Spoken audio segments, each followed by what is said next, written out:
hot. It's a Thursday edition of Orange and Blue Today. So it's still orange and blue today. It's not orange and blue tonight. Not yet. I know it's daylight savings time and it's getting dark out there, but we're bringing the light to Broncos country. Someday such a thing might be coming, but not right now. Yes. The Broncos weren't late today. That made me happy, Mace. Yeah, they kept it on schedule today. Every time they keep it on schedule, it's nice. It's like, okay, you got it right. They got it right. Thank you for that. Thank you all for being in attendance for Orange and Blue Today. It is Cecil, lammey, it is Andrew Mason, and it is the monster that could be Audric Estime. I mean, it just seems like we're in an Estime world. We're just living in it, Mace. His time has come. He hasn't put the ball on the ground in a minute, so you can see that he's earned the coach's trust back. When you had high leverage moments there on what should have been that game-winning drive last Sunday in Kansas City, his number was being called.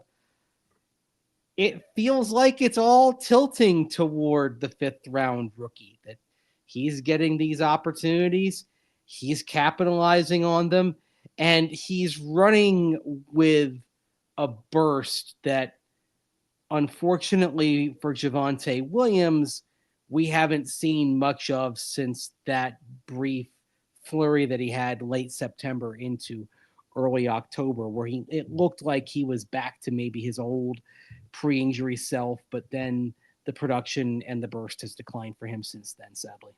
Yeah, well, you got the rookie out there with the burst and the power, and I like it was last week, I think, when you and I talked to him and asked him about watching Mark Ingram, you know, because he's Ingram-like, not exactly a one-for-one of Mark Ingram, but Shawn Payton's had success with multiple, a varied skill set of backs, whether it's Reggie Bush or Darren Sproles, right? And it can be Mark Ingram and Alvin Kamara. People just think of Kamara, but I want them to remember Mark Ingram was a multi-thousand-yard year rusher for Shawn Payton. 3 times, absolutely. Mark Ingram was incredibly productive for the Saints when he was there, and productive, you know, on some very good teams. He got there in 2011, was there through 2018. He had 1,000-yard season with the Ravens, and then he had a couple with the Saints. And then, of course, he came back to New Orleans there in 2021 briefly, and then in 2022. But very productive as a runner, also pretty productive as a receiver. There were a couple of 50-catch seasons in there for him. Shows how the role can evolve and how a running back's strengths can evolve. But it's also interesting to look at Mark Ingram and see that you have a bunch of seasons where he's playing, you know, like in 2012, that was the year that Shawn Payton was away, but they were still running their offense. Shawn Payton suspended for that season. That's Mark Ingram, 602 yards. It's Pierre Thomas, 473. Darren Sproles, 244. Chris Ivory, 217.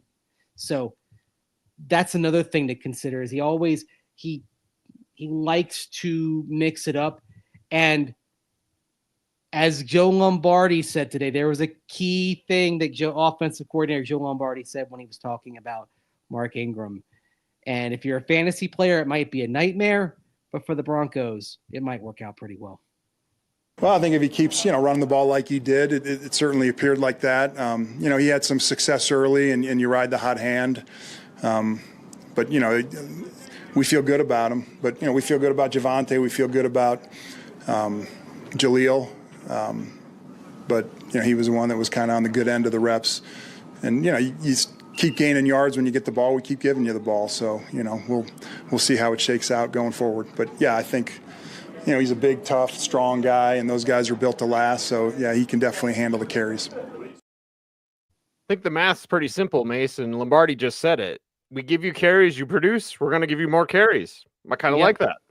Ride the hot hand. Now, it was interesting to see how the Broncos started that game, because the opening moments of that game, it was let's give Jaleel McLaughlin a possession. Let's give Javonte Williams a possession. let's give Audric Estime a possession. And then as the game went on, Audric Estime taking on a bigger role and Jaleel kind of being the change of pace. And then your third down back became Javonte Williams. Third down and then late game back when you were in 2-minute spread type formations, when you were trying to have that drive late in the game, it was 2-minute, but it really wasn't. The Broncos, it was a clutch drive. It was an end game drive, but it was not one where they were doing a lot of up-tempo stuff. They were actually trying to bleed the clock. What was it Shawn Payton said last week? You can't slow score a touchdown, but you can slowly do a field goal. And they were only behind by 2 points, and so they were slowly doing that field goal. Everything was set up right until the actual field goal attempt.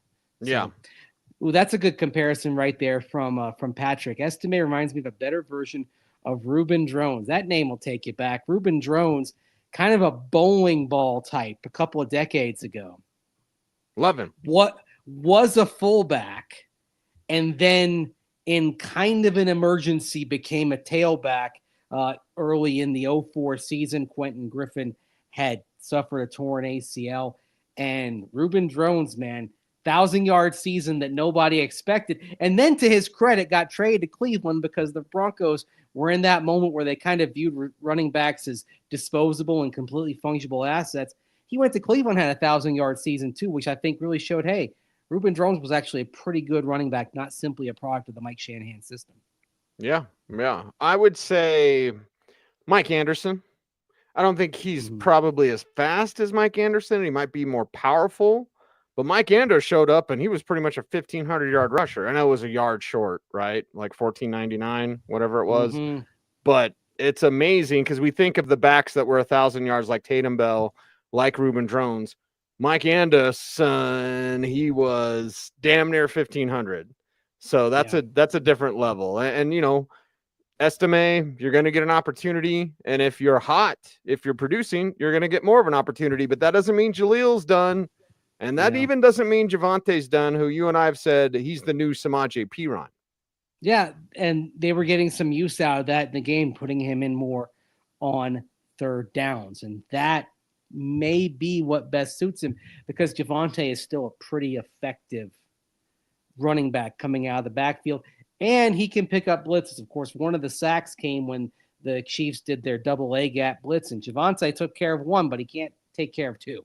You can only ask but so much from a player. By the way, to make the Mike Anderson Audric Estime comparison, Mike Anderson 6 foot 230 pounds, Audric Estime 5'11", 227. Ooh, I like that. Yes. I like that. And also to bring up Mike Anderson again, when in 2004, when Drones got forced in there, Quentin Griffin had torn his ACL. In the preseason, Mike Anderson had torn his groin. And that ended his season before it started. And it was part of it took a chain reaction to get to Drones, but he was pretty darn productive when he actually got in there. And then Mike Anderson got the job back in 2005 when the Broncos went to the AFC Championship game, had another 1,000-yard season, and then he finished out his career in Baltimore after being a cap casualty in Denver. And wasn't Tatum near 1,000 that year as well, if memory serves? Like there was a time when Anderson and Tatum, it was a nice little 1-2 punch. Anderson was lead back, but Tatum got his work done too. So Tatum I think they were close together. Yeah. Tatum had his 1,000-yard season in 2006 after Mike Anderson left, but he was close in 2005, 921 yards and 8 touchdowns that season after kind of a shaky rookie season for him. Again, Drones did well, and Tatum was kind of a change of pace before getting more time in 2005. But I mean, it was that run there. Like you could count on the Broncos having a 1,000-yard rusher, like clockwork. Like it was going to be somebody. It's not the case. It's not because they can't run the ball effectively, but we're seeing this where it's spread around. I don't know if we're going to be looking at a situation here with Shawn Payton where there's an alpha running back. I think we may be looking at most years with Shawn Payton here in Denver being a 400-yard guy, a 600-yard guy, an 800-yard guy in terms of rushing, something like that. Yeah. Estime says he'll be a monster, Mace. I've gotten the feeling within that locker room maybe the team turns into a monster. After that Chiefs loss, maybe they just like, okay, all right, we're going to show you all. Not that they haven't been showing you, but they're going to show you a little bit more going forward, starting with the Falcons on Sunday. You're getting the same vibe I am, huh? Yeah. Quietly pissed off. Yes. Like they're gonna bring the thunder on Sunday, I think. And they can against that defense, especially against that front four. You can run all day. Just keep it bottled up. Now, this may be a game where you need 27, 28 points to win, but that could be a good performance for the defense if you get to them to 24. We know this defense has had a lot of trouble against teams that have plenty of weapons. I think a difference for this game, well, there are probably two differences. Number one, you're healthy at the safety position. When you went against Baltimore, you didn't have PJ Locke, and I think we can see from the Baltimore game to the Chiefs game just how much impact PJ Locke has when he's out there. Tremendous big one. Impact. Yes. So you look at the defensive disasters. There have been 3 of them in the last 2 years: Miami, Detroit, and Baltimore. Miami, you didn't have Justin Simmons or Joseph Jewell as well. That Miami team, I think, would have put up 40 on a healthy Broncos team the way it was rolling at that moment. Sure, right. That it got historically out of control to give up more points than any team has given up in the NFL since 1966. That was exacerbated by the injuries. You play Detroit, now you're actually healthy. You have PJ Locke and you have Justin Simmons, and you gave up 40 plus. Too many weapons.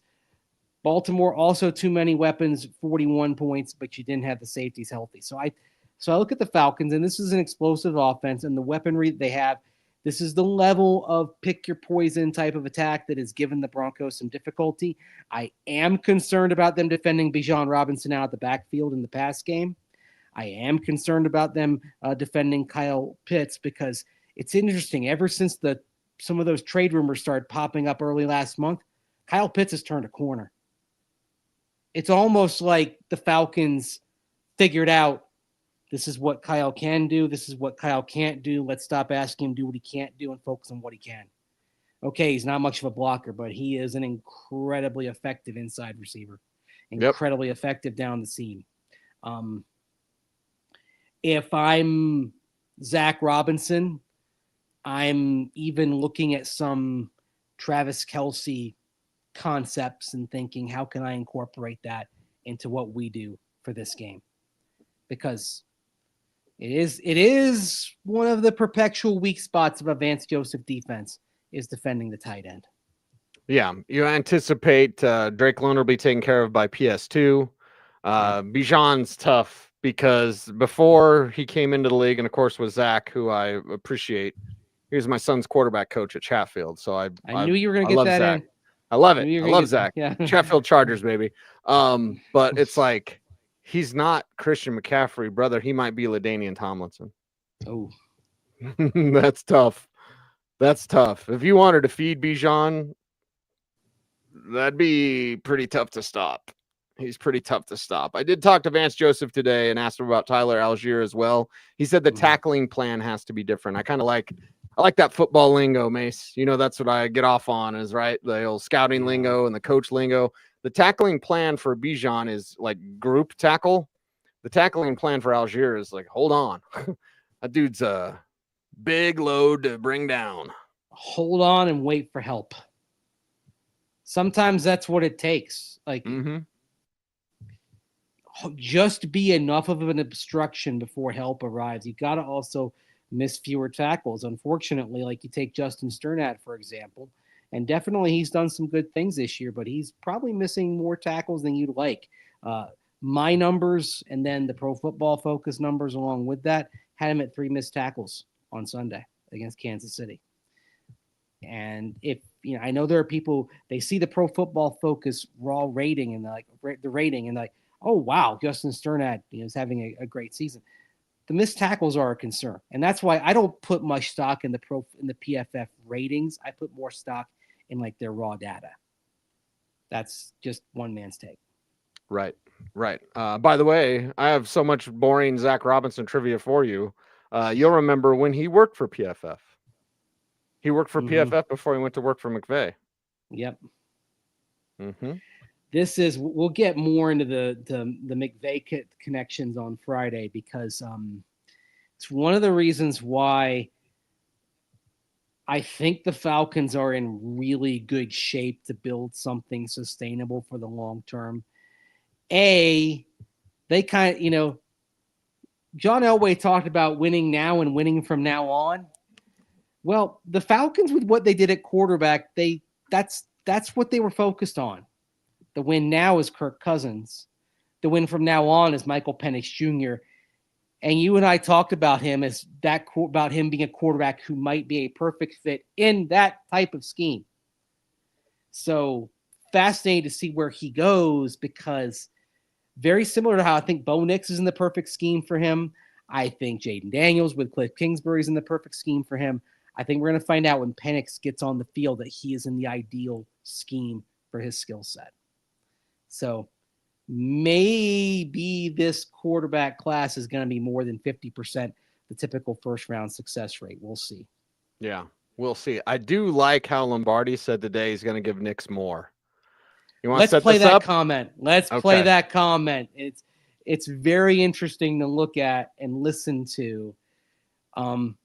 Was it Bill Belichick who said a few weeks ago that he was a little surprised at how much they gave Bo Nix right away in week 1, that they gave him the whole kit and caboodle? And it wasn't great those first couple of games, but then that third game in Tampa, it started to click.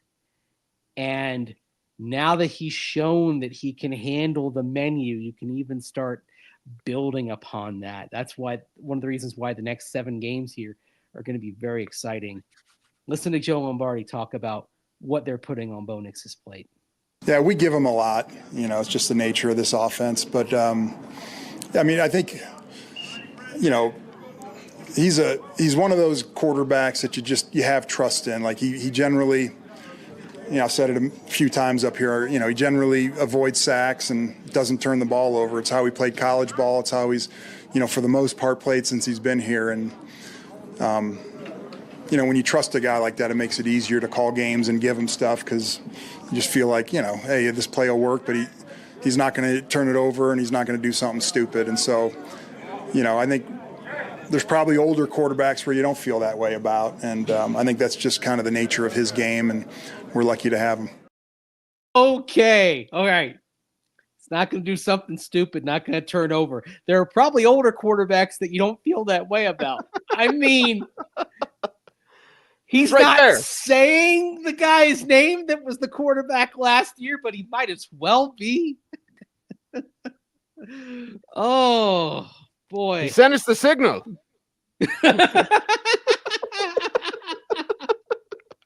That's a deep pull. That's a good one. Well, and listen to him say about trust. We trust it. And then look at how flippant he was. I could replay the first 5 seconds where he's like, yeah, we give him a lot. Yeah. I mean, no hesitation. No, we're feeding him. He's like, yeah, we give him a lot. What the what? Yeah. Wow. Not limiting the menu. I mean, let's go back to, say, 5 years ago when Drew Lock was in there, and intentionally they gave him a very narrow menu those first 5 games. Mm-hmm. And, hey, first couple of games when it was a really small menu, it looked promising. And Scangarello was in his ear telling him what to do. Yes. When the menu expanded as that season went on, and then when Pat Shurmur really tried to expand the menu, it was, unfortunately, it was like Homer Simpson in the kitchen when his chef's hat catches on fire. Mm-hmm. And when he's trying to make breakfast and he finally just settles for going to the donut shop and picking up a bag of donuts, to which Mr. Burns said, "I said no ethnic food." He throws the donut back at Homer. Oh, my God. God. Oh, yes. Yes. Anyway, yeah, there was a lot there today from what Joe said. Joe was, he's telling you the truth. Yeah. He's telling you the truth. Mm-hmm. Kid can handle a lot, man, and they trust him. And they're going to keep putting more on. Yep. Because they believe he can handle it. Yeah, he can handle it. Now, as we transition the conversation to the other big topic of the day, Coach Katwika talked, and most people don't stick around. Once in a while, like you had a question for me the other day. So you said, it was like 3 weeks ago. You said, I'm going to the locker room, but ask him this. So I asked a specific question, but I only stayed there because you had a question. And I wanted to talk to BJ and I want to talk to Joe. You wanted the other coordinators. And so I knew you were staying for that. Mm-hmm. Like today, today it was a little different because I wanted to get in and talk to some other people. I was hoping to talk to Jonah Ellis, but he wasn't available. But I did talk to PJ Locke for a while, and I did talk to Will Lutz for a while, and that was, that's sometimes we have to divide and conquer when we do this. Sure, yeah, we're the only two out there. For the love of God, you're saying something, yeah. Don't get us started on that. You're okay. Let's take it away from inside baseball and kind of just go back to Coach Katwika. Move on down the road here. Which comment do you want to play first here? Let's do the what went wrong, and then we can get into my question, and then Arnie Stapleton's follow-up. But let's start with the what went wrong on that blocked field goal attempt. All right. Yeah, there's a handful of things there, Mike. We all work together on it. Give them credit. There was an area there on that left side. You're making corrections continuously in this league. It's very, very dynamic. We've done that. We've done that over the past couple of days. Coach Streif has helped out. He's played on all those positions. So just getting another set of eyes on it. And so, we're all a part of it, and we've made those corrections, and really looking forward to watching that come to life this weekend against Atlanta. Okay. Turning it forward, which, it's what you have to do. That's all you can do. You can't linger. I've often wondered if the coordinator availabilities would be a little different if they were on Monday or Tuesday before they resume practicing than on a Thursday. Because at that point, you still haven't really turned the page just yet. Now, when you speak on Thursday, you're consciously trying to go forward rather than backward. Right. And you want to just play the real quick comment here? Yeah, 4 seconds. Yeah, but there's a school of thought out there in some circles that Will Lutz didn't get the ball up, wasn't sufficient in his job there. This is what Katwika had to say about that. Was it a low kick? No, I wouldn't say that. Okay, there you go. Done. Asked and answered. Mm-hmm. Yep. Now, Will Lutz, he in the locker room last Sunday, he wouldn't point the finger, nor should he. I mean, that's, and in fact, after I posted the clip on social media yesterday of Bo Nix standing up for Alex Forsythe, Will Lutz actually retweeted that, kind of kept that going and offered kind of his take on it as well. Captains doing what captains should do. Will Lutz is a captain. Quinn Miners, we played his comment yesterday. He's a captain. Bo Nix is a captain. They're doing what they should do. They're closing ranks and they're supporting the guy that's right there in their locker room. So you appreciate that. I know that there's been some kind of snark in response to it, and people still saying, "Oh, cut Forsythe, oh, blah blah blah." First of all, you don't cut a guy who just played 4 very good games at center, filling in for you. Mm-hmm. You may need him out there starting again. And you learned you can trust him in that role. So that's one thing. The question being, I think, Are they going to remove him from that field goal protection rule or keep him out there? Every indication I'm getting is they're going to keep him out there. Now, there's a lot of reasons for that. Roster construction does matter here. Game day roster construction. You only have 46 active spots. If you were to have another offensive lineman active and then to put him over in that spot, say Calvin Throckmorton, who was active while Luke Wattenberg was injured, and he was basically that next man in as far as interior offensive lineman once Forsyth was starting. If you have Throckmorton, you're not going to deactivate Forsyth because you need him in case somebody gets injured on the first three, on the interior three of Powers, Miners, and Wattenberg. So if you have Throckmorton active for field goals, great. All right. Who's inactive somewhere else? Are you going to go? You don't want to, where are you going to go light?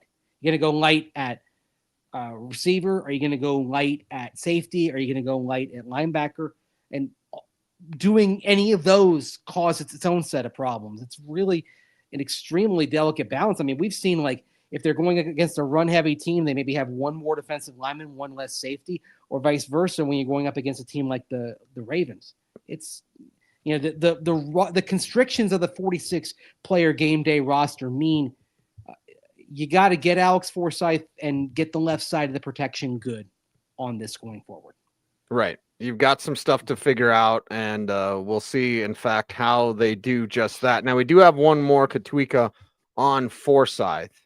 And my question to Coach today was about the hash mark, like right before the play. And he said, that's to set up your kicker, right? And then our good friend Arnie Stapleton asked him again, like, okay, was that Will? And he's like, yes, that's Will's call of, like, I want her on the right hash. Yeah. And that's fine. I mean, but that means you got to, you know, get the protection toward the interior of the field, right? Yeah. But you have to defer to what the kicker wants. The kicker knows his trajectory better than anybody. Mm-hmm. So in that case, especially if someone as experienced as Will Lutz, you got to trust him on that. He says, I want right hash. You get him right hash if you can.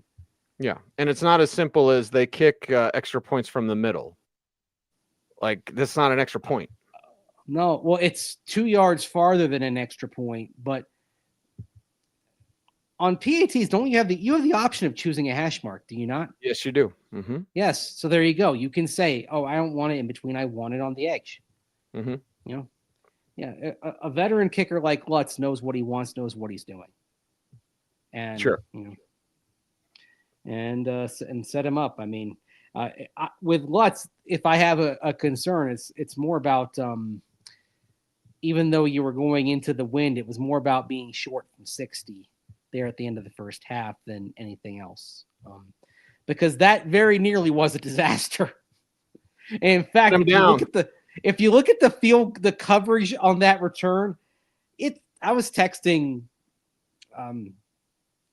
somebody on the inside Sunday night. I'm like, and I said, look, that coverage was madcap. It was like a blooper reel. You got guys bumping into each other. Right. Yeah. But that's part of the thing. When you have a missed field goal return, you go back to the kick six, Auburn versus Alabama, 2013, and Alabama misses the kick short, and you see a lot of big, slow guys trying to chase down. Mm-hmm. And that's the advantage that you have if you've got a missed field goal return, is that it's not like a punt coverage team, which is mostly receivers, linebackers, running backs, guys who've got some speed to them. It's the big guys in the trenches who don't have a lot of speed. Right.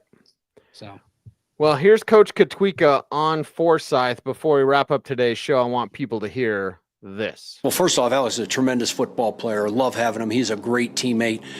We're all part of that. So even though that may be the isolated, hey, spotlight, we're all part of that. And so, yeah, we've had those conversations, and mostly it's been ball. Like, Alex just wants to get better, and we've got to do a better job of coaches of giving them tools to be successful. So I think putting that all together, I think I'm excited about the product that we're going to see moving forward. Okay. Those ranks supporting their guy. And talking about moving forward. He did that a few times in this press conference. Yeah. He knew what was coming, did Katwika. Knew, like, probably even a little bit of a sense of dread about this. It's not going to be the normal moment. And look, for Katwika, most of his press conferences have been pretty easy because the special teams have been generally good since he got here. Really good. Yeah. Now, of course, you've got this moment coming off of a singular breakdown on teams. And you've also got it right after losing Mike Westhoff, who had some concerns about his health and decided to step away earlier this week. And so this is a key moment here for a unit that has been among the NFL's very best, because Katwika is doing most of the day-to-day stuff, and the thing that I've heard in the locker room from guys is that it's been pretty well set up to make a transition at some point. Westhoff was basically year to year. In fact, there was some conversation, some convincing before he came back, and he came back kind of just for the season rather than doing a lot of stuff in the off season this year like he did last year. So they've been prepared for this moment, but were you expecting this moment to happen in a regular season? I'd say probably not. So now here you are. Now you got to adjust without the guru. I mean, Mike, if you're doing a Mount Rushmore of special teams coaches of the 21st century in the NFL, two of them have been here recently.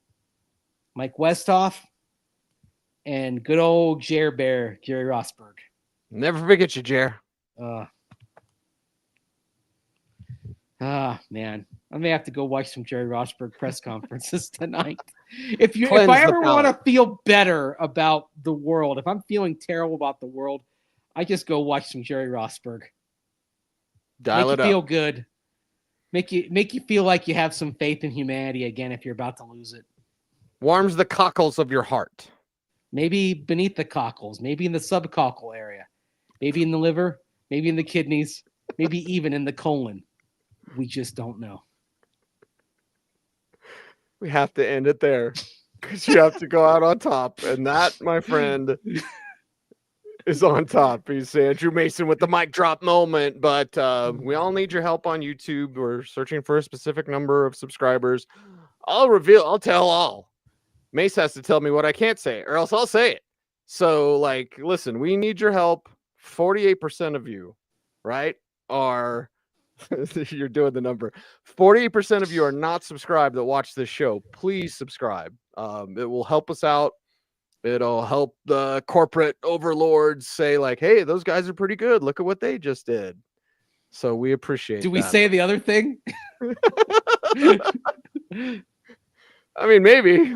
There's a bonus involved. Yes, please.